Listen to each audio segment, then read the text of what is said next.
So nasa part ng kisame na tayo guys, no? Ayan na, nailagay na natin yung kisame. So ang second step na lang dyan guys, yung pagpipintura, no? Ayan. So gagawin natin yung langit.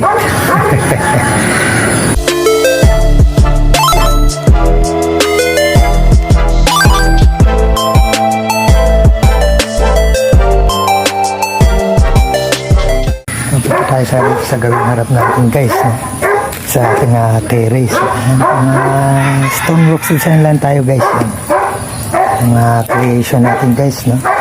Patitik mo natin si Betchay TV kananay. Project natin yan, yung kanyang lababo. Guys, dito tayo sa ating terrace. Yan, mga stone rocks design lang natin yan guys, no? Made of cemento. Umaanit yung lugar natin kaya yung instead na talagang kaya gagamitin natin ginamit na lang natin yung semento guys, na yan.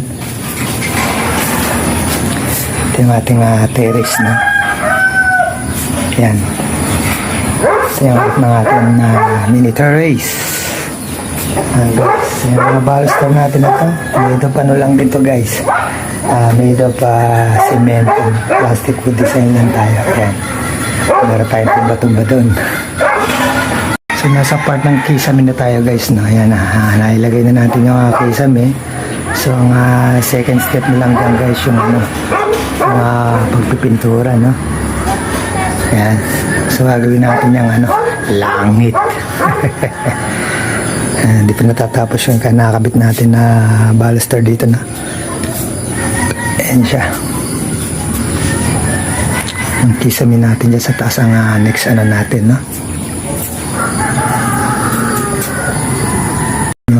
Yan yung unfollow natin gagawin guys, sa may kisame, no? So ngayon kukuha lang tayo ng materialis na gagamitin natin doon sa labawo ni Kananay Betchay TV. So yung kanya naman ang papagandahin natin, tsaka yung kay Sister Oning, unfollow yun sa'yo dyan, no? Tanong lang tayo ng gagamitin na yero ni Master Dodong. Ayan na guys yung ating terrace sa harapan, no? Papakita ko rin sa inyo yung gawin loob ng development ng ginawa nating rest house dito sa ating bukid guys, no? Sa ating mini farm. Ito naman yung ating pathways natin guys, no? Pupunta sa kubo. Ayan, yung pathways natin sa lokoyan din natin dinidevelop na. Ayan, yung nagiging side ng ating kubo.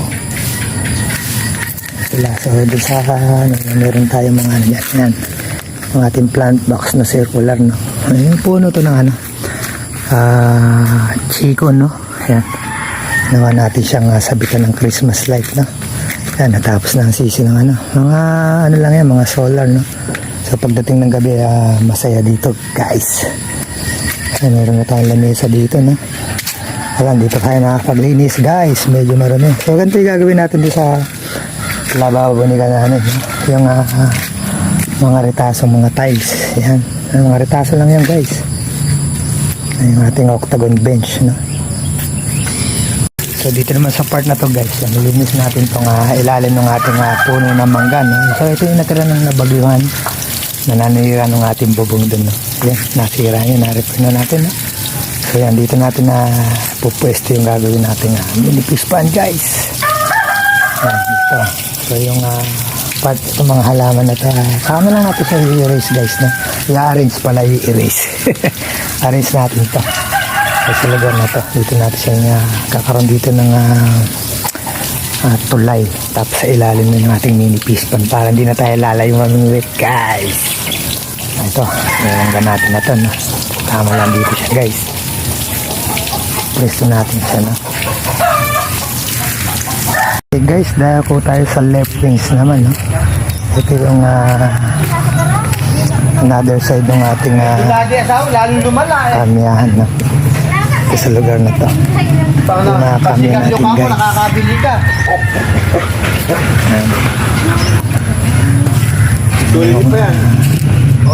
Prutas pa natin dito guys. Ayan, tinanim natin mga prutas dito para may lilim sila. Yung mga rambutan natin dito, dalawa, isa. Tapos yung mga mangga natin, 1, 2, 3, tatlong variety guys. Yan. Ito yung plain mango, Ito bayabas dati na dito to, no?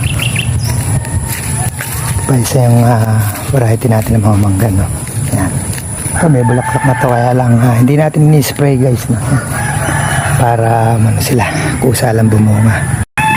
Ayun, no? Ayaw lang tumuloy pong masyado ng mabulaklak niya kasi iba ni-sprayan talaga sila para ng potassium para magbulaklak, no? So dito bagong tanim lang natin itong mga kamiya dito guys. Nadali natin siya ng pang-spray ng pandamon, no? Ayan. Okay ito, pag may malilim siya yung part yan. Kahit na yung panahon, nagano sila guys, no?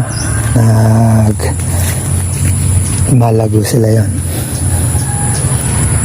Ayan, tinanim natin dito yung mga prutas natin dito guys, no? Ayan, yung mga kamiyahan natin dito na kasalukuyan palalaguin. So, nakaraan na punong-puno yan, no? Nung hindi pa natin na, ano? Kaya lang dahil nga sa busy tayo sa Sampaguita yan, napuno ng damo. Ayan, spray natin yan na ano lang tayo, manual na nagdadamo. So yun yung kabuuan ng ano natin guys, no? Nung flower farm natin. Ito yung kamyang may mga prutasan natin guys. Ayan, kadun tayo yan. Yun ang gate natin, no? Tapos dito sa kabila naman yung ating Sampaguitahan. Ayan.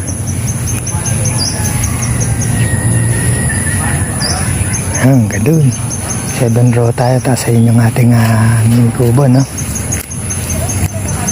So pagka papagod na tayo sa pagdadamo, ano mga ginagawa natin guys, dun tayo nagpapahinga sa ating mini kubo.